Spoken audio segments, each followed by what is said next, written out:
వైఎస్ఆర్సీపీ ఆధ్వర్యంలో ఉద్యమకారులు రైలు రోకో నిర్వహించారు. న్యూఢిల్లీ నుంచి బెంగళూరు వైపు వెళ్తున్న కర్ణాటక ఎక్స్ప్రెస్ ను వైఎస్ఆర్ కాంగ్రెస్ పార్టీ నేతలు కార్యకర్తలు అడ్డుకున్నారు. అనంతపురం జిల్లాలో సమైక్య ఉద్యమాలు తారాస్థాయికి చేరాయి. ఇప్పటికే గత 7 రోజులుగా అనంతపురం జిల్లా వ్యాప్తంగా బంద్ నెలకొంది. ఎక్కడికెక్కడ సమైక్య ఉద్యమాలతో అనంతపురం అట్టుడికిపోతోంది.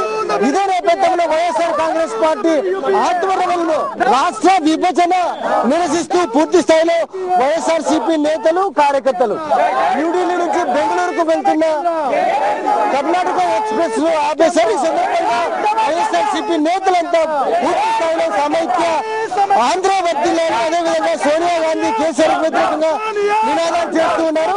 ముందుగా మీరు చెప్పండి, ప్రధానంగా ఇంత పెద్ద స్థాయిలో ఉధృతంగా ఆందోళన నిర్వహించిన కారణమే ప్రధానంగా డిమాండ్. ఈ రోజు భిన్నత్వంలో ఏకత్వం భారతదేశంలో ఓ తెలుగు జాతి జీవించే ఈ భాష సంయుక్త రాష్ట్రాలు ఆంధ్రప్రదేశ్ ముఖ్యమైనటువంటిది. అటువంటి ఆంధ్రప్రదేశ్ ని యూపీఏ చైర్పర్సన్ అంటే సోనియా గాంధీ గారి స్వార్థ రాజకీయాల కోసం తన కుమారుడు రాహుల్ గాంధీని రవాణా చేయడం కోసం ఈ రోజు చేస్తున్నటువంటి దుశ్చర్యగా మేము ఖండిస్తున్నాం. వైఎస్ఆర్ కాంగ్రెస్ పార్టీ తరఫున సమైక్యాంధ్ర ఉద్యమానికి మేము ఎటువంటి పరిస్థితుల్లోనూ తిరుగుబాటు చేస్తామని చెప్పి తెలియజేస్తున్నాం. రాష్ట్రాన్ని సమైక్యంగా ఉంచాలని కోరుకుంటున్నాం సార్. మాకెట్లా భవిష్యత్తు లేదు. భావితరాల వాళ్లకు ఒక ఇచ్చేటువంటి ఎటువంటి గానీ ఉద్యోగాలు గానీ ఏమన్నా గానీ అన్ని విధాలుగా ఈ రాయలసీమ నాశనం అయిపోయింది. శ్రీకృష్ణ కమిటీ ప్రకారము ఎప్పుడో వాళ్ళు నివేదిక కూడా ఇచ్చినారు. రాయలసీమ ప్రాంతాల్లో మన ఇది 2వ ఎడారి ప్రాంతం అని చెప్పి ఇప్పుడు సోనియా గాంధీ మిగతా వాళ్ళందరినీ కాంగ్రెస్ నాయకులందరినీ పెట్టుకొని రాయల తెలంగాణ చెప్తున్నారు. మాకు రాయల తెలంగాణ మాకు అవసరం లేదండి. ఈ రాష్ట్రాన్ని సమైక్యంగా ఉంచాలనే కోరుకుంటున్నాం. మేము 2 రాష్ట్రాలుగా మేము ఈ ఆంధ్రప్రదేశ్ ని చూడదలుచుకోలేదు.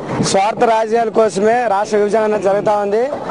ఇన్ని రోజులు చంద్రబాబు అది మాట్లాడేసి ఈ రోజు కాంగ్రెస్ ఒత్తాస పలుకుతూ వాళ్ళ ఇందులో అండర్స్టాండింగ్ కావడం వల్ల ఈ రకంగా రాష్ట్ర విభజన జరుగుతుంది. లేకపోతే వీళ్ళు కరెక్ట్ ఉంటే రాష్ట్ర విభజన జరిగేది కాదు.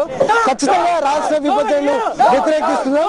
రాష్ట్రాన్ని సమైక్యంగా ఉంచకపోతే సోనియా గాంధీకి సరైన బుద్ధి చెప్పేందుకు రాష్ట్ర ప్రజలంతా చాలా సిద్ధంగా ఉన్నారని వైఎస్ఆర్ కాంగ్రెస్ పార్టీ నేతలు కార్యకర్తలు చెప్తున్నారు.